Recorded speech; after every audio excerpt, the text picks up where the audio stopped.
It's honestly so hot in my room right now, so the fan is on. So if you can hear it, I apologize. But I am here to show you all the books that I have gotten in the recent weeks. And also, I wanted to show you some of the souvenirs I got while I was on vacation, maybe tell you like a little story.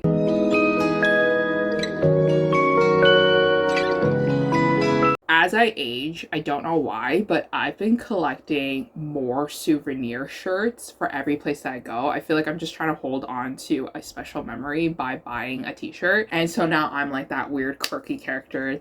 So I got this shirt from Nova Scotia, Peggy's Cove. It's a lighthouse there, and honestly when I went there it was like super rainy. It's by the Atlantic Ocean. I was soaking wet. I wasn't having the best time because I couldn't really see any, but I was just there for vibes. I went to New Brunswick, Nova Scotia, and Prince Edward Island, three of the smallest provinces here in Canada. It's part of Atlantic Canada, and I had a great time. It was only towards the end where I was just not having the best of time, and if you guys didn't follow me on Instagram, you should follow me there because I update there kind of frequently, more so on YouTube. But I was talking to my followers about how I got into an accident involving a deer. So there are deer crossing signs in Nova Scotia, and us from the big city just didn't realize that those signs were to be taken seriously. So when we were driving home one day from like Nova Scotia to New Brunswick, which is two different provinces here in Canada, it takes around 3 hours. We hit a deer, and it was just very scary because this deer just ran out of nowhere. We crashed into it, we ruined the car, and I just suffered some really beautiful bruises because the deer passed on our side. But overall, vacation was good. It was fun. We had a lot of delicious seafood, and we got to see a lot of different places. And now I'm here to show you some of the souvenirs that I got because I think they're super cute. And then before we got hit by the deer, we got to go to Cape Breton in Nova Scotia, which is this like really coastal area where you can sightsee and it's very beautiful. You can see like the Atlantic Ocean, and it's called the Skyline Trail. So I got a t-shirt that just says, you know, like I went to the Skyline Trail, which was pretty cool. And then I got a standard Halifax hoodie to wear during the fall time. I thought the lettering and the green color looked really cute too as well. And then I really liked Prince Edward Island. So I thought that I wouldn't like Prince Edward Island that much, and we only allocated like one day to Prince Edward Island when we should have allocated at least 2 days because there was just so many things to see. There were so many like small thrift shops and bookshops that I couldn't go to because I didn't know that they existed. And when we were driving through the city and leaving the city did I finally see like those stores, and I got so upset, but it's okay. I picked myself up a Prince Edward Island cozy sweater to also wear during the fall when I'm, you know, reading books or just hanging out in my house. And then the last shirt that I got was this one that just says potato, and it's from Prince Edward Island too as well. So Prince Edward Island's known to be like an agriculture province here in Canada, and one of the main things that they're known for are their potatoes. And they actually have a potato museum that I really wanted to go to, but everything in Prince Edward Island literally closes at 5 p.m., so I didn't have the opportunity to go to the museum. I was very sad. Prince Edward Island's also home to Anne of Green Gables, and there was like a house there for Anne of Green Gables, but I didn't get to go to because it was closed. Very sad. I got like small items that I don't have like next to me, but like I have these next to me, so I think I can share it. This one's just a patch that says Prince Edward Island and has potatoes. I'm obsessed with it. I'm gonna put this on a crew neck sweater that I have. It's just one of those ones that you just use like iron and our hair dryer, and it just sticks onto your sweater. I collect postcards now of everywhere I go that I really enjoyed, and this is just like alongside Nova Scotia. Like it's a coastline. Nova Scotia is near Peggy's Cove, and like the artist actually drew like the house that I saw near Peggy's Cove, and I was like, this is perfect. I'm gonna keep that and I'm gonna put it on my wall. I don't know how I'm gonna design it on my wall to make it so all my postcards show, but I'm excited for it. But anyways, I know you guys are not here for my souvenirs. I know you guys are here now for my book haul. So we're gonna go rapid fire because I do have a lot of books to show you. But the first book right on top of my list is this one called The 7-Year Slip by Ashley Poston. One of my most anticipated reads from this year. I absolutely adored The Dead Romantics. I read The Dead Romantics last year when it had so little reviews. It probably had like 2,000 reviews, and like nobody was really talking about the book. And I was just like hyping that book up on my Instagram. I was like telling everybody to go read it, and then it suddenly blew up like a couple months after it got published. So this one is definitely something that is on top of my list.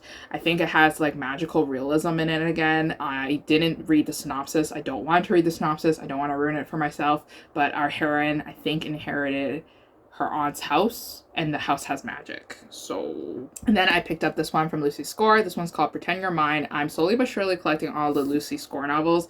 It's just that the Lucy Score novels here in Canada are just so expensive, even though they're produced by Bloom Books. Like, this book was probably like $26 or something. Like, that's deep for a paperback novel. But again, this one is about our hero. I think this is the opposites attract romance. I think our hero is just very stoic. He's very noble. He is a National Guard. And then our heroine is kind of all over the place and kind of just trying to pick up the pieces and try to build a life. So I'm excited to read this one. I love Lucy Score's novels, so I'm excited to see if I enjoy it. Then I got sent a copy of A Love Catastrophe by Helena Hunting. I always don't know how to pronounce her name. I'm so sorry. But this one is kind of like a social media romance novel. Our heroine is internet famous, and she is known to kind of be a feline whisperer. And I think she gets hired to be like our heroes like feline whisperer, and then that's how they kind of get together. It's an opposites attract romance. I honestly like her books. I think that they're fun. I think they're cute, but sometimes I just don't give the highest ratings to those books. You know what I'm saying? The next book that I got is this one called 7 Rules for Breaking Hearts by Kristen J. Miller. I got this from the publisher. So this one is about our heroine who hates commitment, and she has a podcast with her friend. And during the podcast, she talks about like how to have like hookups without any feelings, and then her like listeners don't really like that, so she decides to have a social experiment where they're going to break all her dating rules just to prove that it's a bad idea. And then she meets her friend's groom's best friend and old nemesis, so it's kind of like an enemies to lovers romance, and I'm excited to read it. Then I got sent this book called Leave It to the March Sisters by Annie Serino by Forever Romance, or from Forever Romance. And honestly, this one is about an English professor who has seen a lot, and then she falls in love with her sister's best friend. I've never seen a romance novel where someone falls in love with the sister's best friend. It's always the brother's best friend, but it's the sister's best friend who is a commitment phobe. So it's kind of like an opposites attract romance. Again, excited to pick it up whenever I have the chance. And then this one is called Someone Just Like You by Meredith Shore. And this one is also from Forever Romance. But I really liked her novel that she released last year called As Seen on TV. It was super fun. It was super nice. And that's why I requested this book.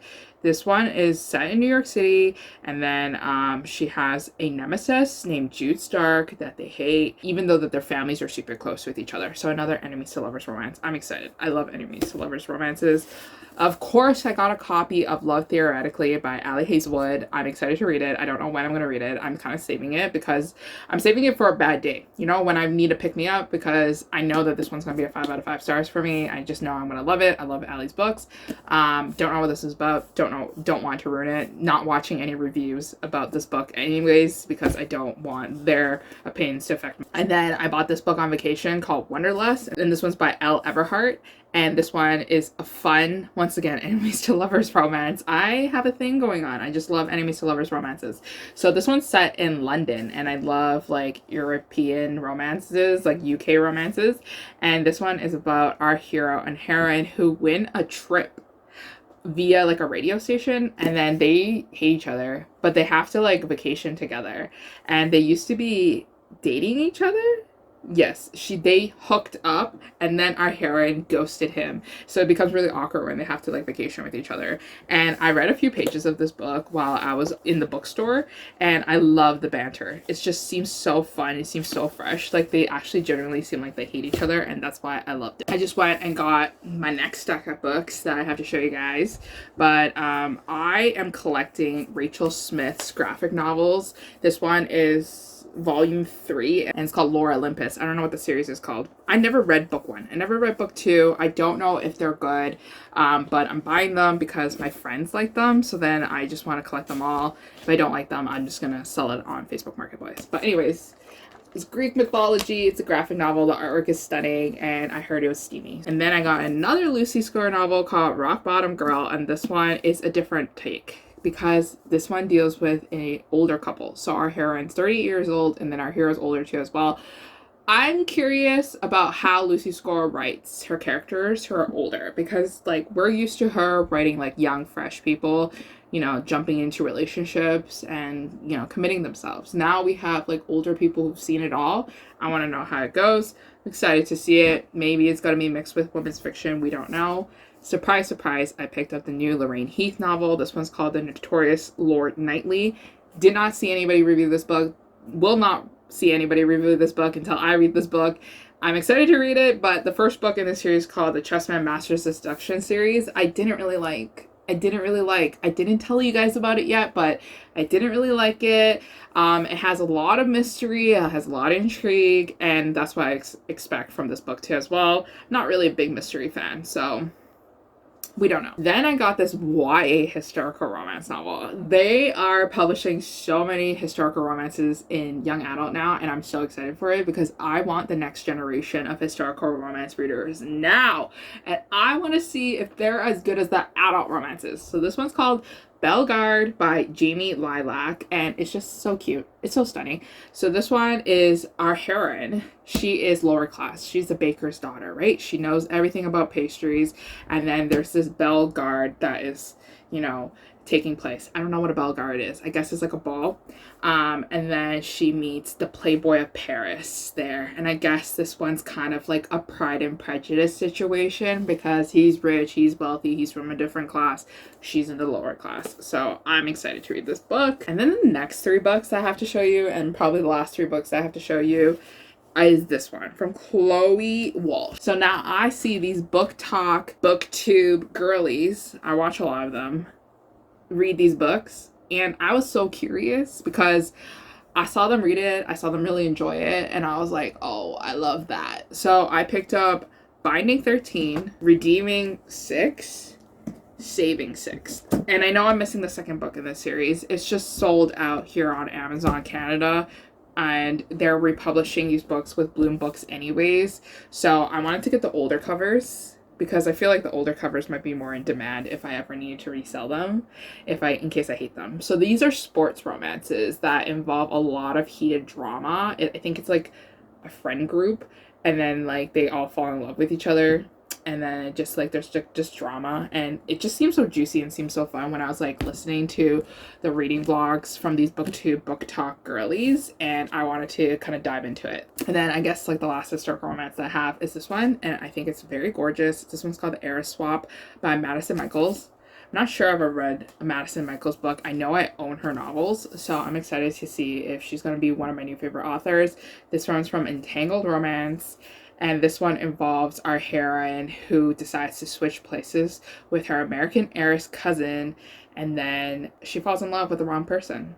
So yeah, that's going to get tricky. That's going to get fun. But anyways, that is it for all the books I bought recently and also souvenirs I bought on my family vacation and what happened with me in the accident. I'm totally fine. I'm totally okay. The bruise is slowly disappearing. The swelling has gone down, and now I'm just waiting for this bruise to disappear so that my arm doesn't hurt anymore every time I bump into it. But I'll see you guys again next time in a new video. Bye.